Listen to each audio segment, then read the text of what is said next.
I go out from Europe for a few days and what the hell had happened? Let's explore.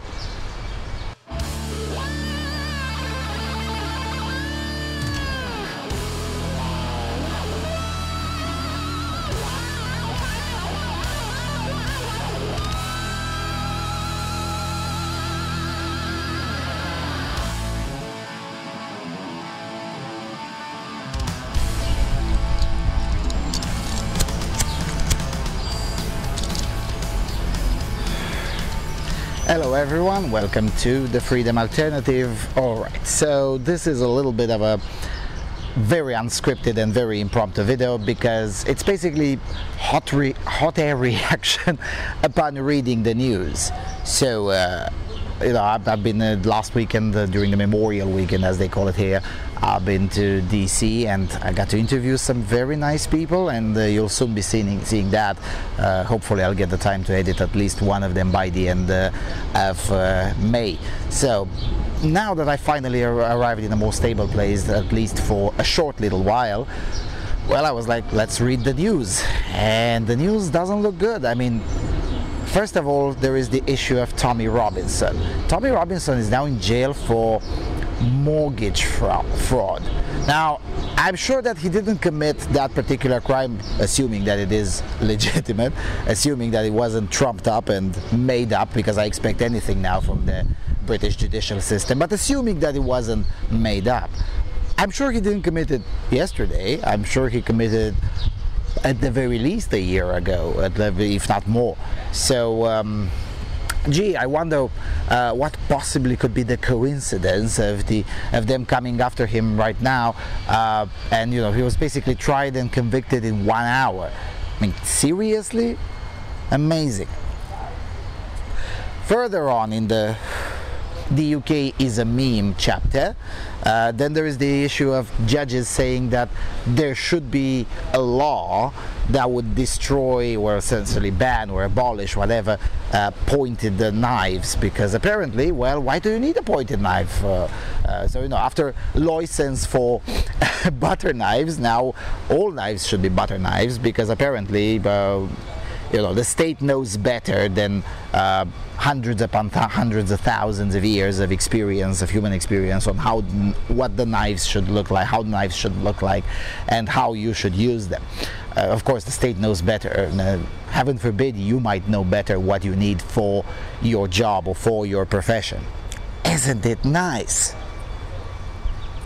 Now, in other news, there has been, there was May the 25th, which means that insane piece of, it's not even a legislation, it's just an order by the commissars in Moscow, sorry, I mean Brussels, called the GDPR, or the General Data Protection Regulation. Now, I haven't been that much affected by it so far, and that's because most of the services that I use online, I make sure to never tell them that I live in the European Union. Well, at this moment I really don't, but generally I don't tell them that I live in the European Union. I usually set my location to Republic of Georgia, or sometimes to United States or Venezuela. Sometimes on Twitter I actually live in Venezuela. So I haven't been terribly affected by this, but a few friends of mine have. I mean, a friend of mine was complaining that he got about 128 or 130 emails just in the last 24 hours. Now, I'm sorry, but this is atrocious. And this is all happening because someone in the European Union thinks he or she or they know better than the people actually using those services and the people actually taking the risk of using those services. And I'm not saying there have been several services out there, Facebook in particular, but others as well, who haven't done their due diligence in informing their customers and perhaps even taking care with the customers' data. So there have been issues, but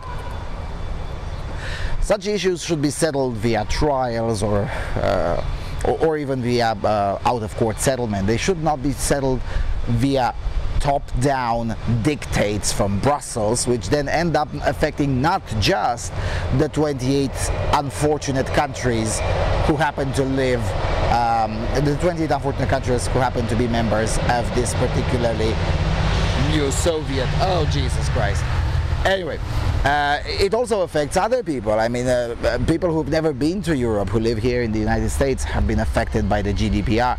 So, you know, word of advice for American companies: if you don't have assets in Europe, don't abide by the GDPR. Just tell the European Union to kindly and very politely go fuck themselves, because that's exactly what they deserve.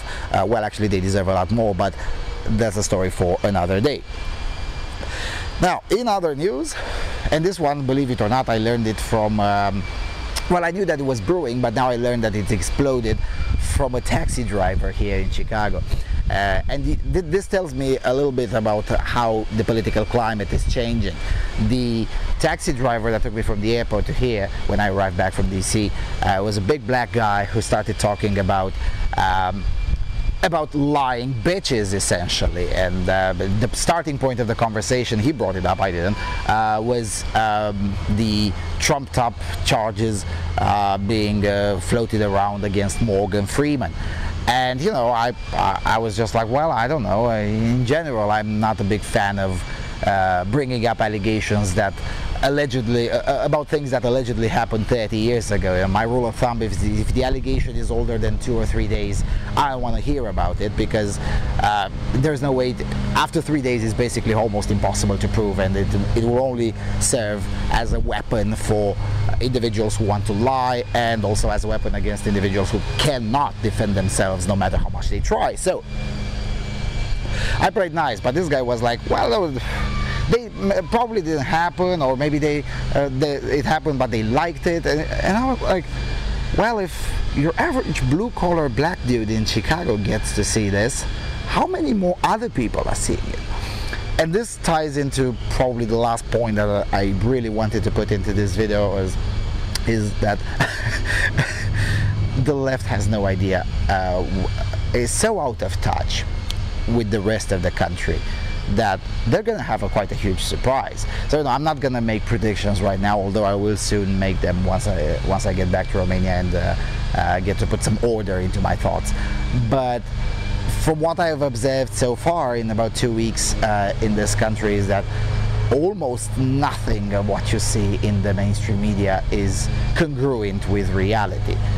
It's so out of touch and so impossible to believe that it is still a wonder to me that, you know, places like CNN still get about 1 million viewers. I mean, where do those people live?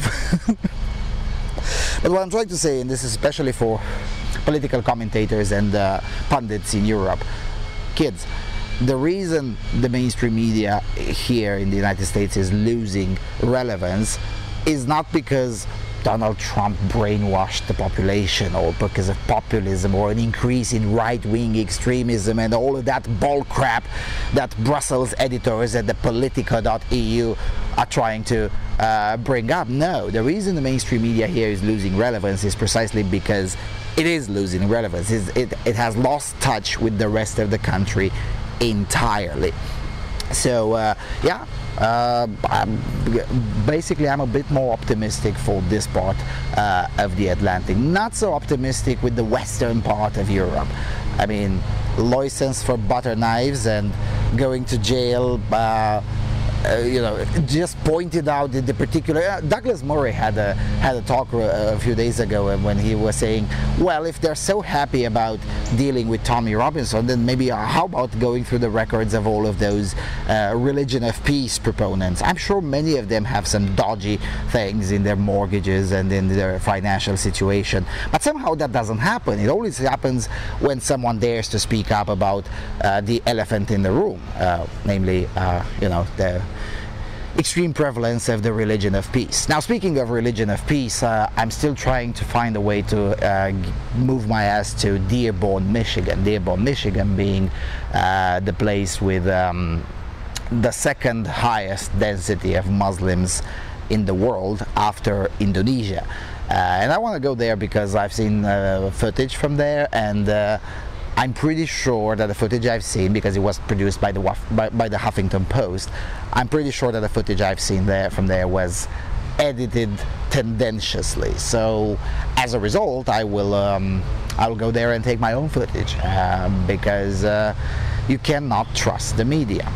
Now, speaking about the media, why do British people, and this is a question, and I think I know the answer, but probably I don't.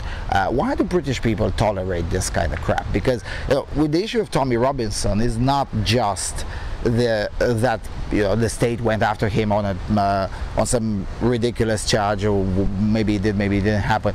The question, the problem is that they enforced a blackout, a media blackout, and the media is abiding by it. Why? I mean, as far as I'm concerned, I'm not a subject to Her Majesty, not to mention that I'm not even in the same organization with them right now, so I can talk about it. But why do British people allow this? Why do British courts have so much power? That kind of power to enforce or to dictate a media blackout should not be had by nobody.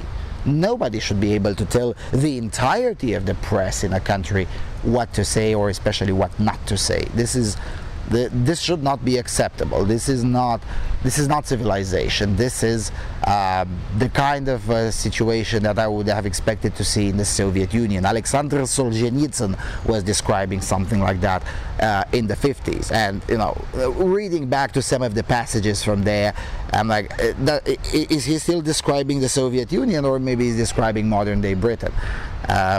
Atrocious, absolutely atrocious. All right, I guess that's pretty much it for now. I mean, it is very difficult here to get to write a script and make a periodic insanity type of episode, but I felt the need to comment a little bit about the latest news. So yeah, soon enough, probably tomorrow, I don't know, I'll be going again I'll be hitting the road again to get even more footage, and in the meantime I'll be trying to edit at least one of the interviews that I've got to take in Washington DC, so I'll start publishing some of that in order to well, keep you all busy. So yeah, with all of that being said, thank you all for watching, and I will see you all soon. Cheers.